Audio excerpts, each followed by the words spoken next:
Welcome to my channel. In this video, I will share with you how to remove Apple ID from your iPhone. So step one, go to settings, and from this if you land on this general tab, return to the previous page to this settings page.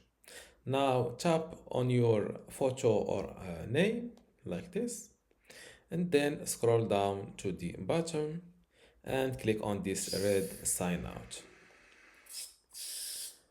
Erase this iPhone after signing out. This will prepare your iPhone for transfer if you're trading, selling, or giving it away.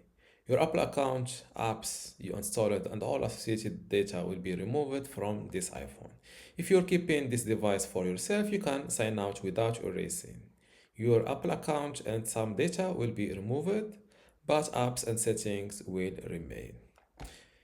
Here you have two options. You can erase this iPhone or just sign out but don't erase. Either options will remove your Apple ID from your iPhone.